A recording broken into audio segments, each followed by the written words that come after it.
Hi friends, எல்லாருக்கும் வணக்கம். நம்ம இன்னைக்கு என்ன செய்ய போறோம்னு பாத்தீங்கன்னா, அதாவது சேம்புங்கிழங்கு அதுக்கு ஒரு தொட்டுக்கிற கூட்டு தான் செய்ய போறோம். அது எப்படி செய்யலாம்ங்கறத பார்க்கலாம் வாங்க. இப்ப பாருங்க. இது வந்து சேம்பு. இது வந்து பால் சேம்புன்னு சொல்லுவாங்க. இது வந்து நம்ம வேக வச்சு சாப்பிடுறது. இன்னொரு சேம்பு இருக்கு. அது வந்து கொஞ்சம் சொரிச்சல் எடுக்கும். அதாவது நாக்கெல்லாம் நம்ம அது சாப்பிட்டோம்னா லைட்டா அப்படியே அரிக்கும். அந்த அரிப்பு இல்லாமல் இருக்கிறது தான் இந்த கிழங்கு. இது வந்து பால் சேம்பு. இது சும்மாவே நம்ம உப்பு போட்டு வேக வச்சு சாப்பிட்ற கிழங்கு இது. இது குழம்பும் செய்யலாம். இப்போ அதை கழுகி சுத்தம் பண்ணி நான் வேக போட்டிருக்கேன். இப்போ பாருங்கள், அதுக்கு வந்து தொட்டுக்கிறதுக்காக 1½ டீஸ்பூன் அளவுக்கு மிளகாத்தூள் எடுத்திருக்கேன். இதில் வந்து பாதி வந்து காஷ்மீரி சில்லி பவுடர், பாதி 3/4 பாகம் வந்து காரப்பொடியும் போட்டிருக்கேன். தனி மிளகா பொடி போட்டிருக்கேன். இதில் பார்த்தீங்கன்னா தேவையான அளவுக்கு உப்பு போட்டிருக்கேன். அது உப்பு போட்டு நல்லா மிக்ஸ் பண்ணிவிட்டு இப்போ பார்த்தீங்கன்னா இதை ஸ்டவ்வில் லைட்டாக சூடு பண்ணிக்கலாம். இது சூடு பண்ணிவிட்டு இதில் பார்த்தீங்கன்னா புளிப்புக்காக ஒரு சின்ன எலுமிச்சம்பழத்தில் பாதி எலுமிச்சம்பழம் வந்து போட்டுக்கலாம். இது வந்து இந்த மாதிரி அந்த பாத்திர சட்டி சூடாகி அது வந்து அப்படி பொங்கி வரணும். அதுதான் அது கரெக்டான அளவு. இல்லைனா மிளகாத்தூள் வந்து பச்சை வாசனை அடிக்கும். அதனால் அதுபடி பொங்கி வரும்போது நம்ம வந்து எலுமிச்சம்பழம் புழிஞ்சு ஸ்டவ் வந்து ஆஃப் பண்ணிடலாம். இது வந்து அந்த ஸ்டவ்வில் அடுப்பு இருக்க சூடில் தான் இந்த மாதிரி இதாகுது. அதை வந்து நம்ம ஃபஸ்ட்லேயே ஸ்டவ் வந்து ஆஃப் பண்ணிட்டேன். பாருங்கள், இது வந்து நல்ல உப்பு, புளிப்பு, காரம் சூப்பராக இருக்கும்.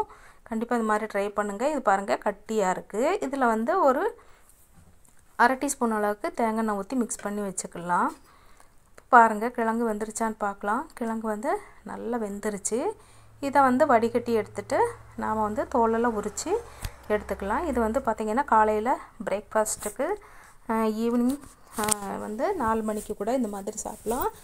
இது வந்து சூப்பர் நல்ல ஒரு சத்தான வந்து கிழங்கு.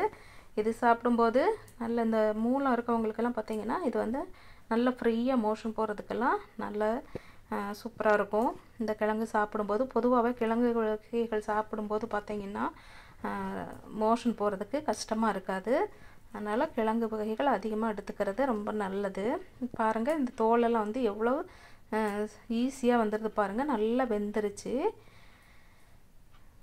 இது பார்த்திங்கன்னா பக்கத்து வீட்டில் அவங்க வந்து கொடுத்தாங்க. அது வேக வச்சு காலையில் டிஃபன் வந்து இதுதான் காலையில் பிரேக்ஃபாஸ்ட்டுக்கு.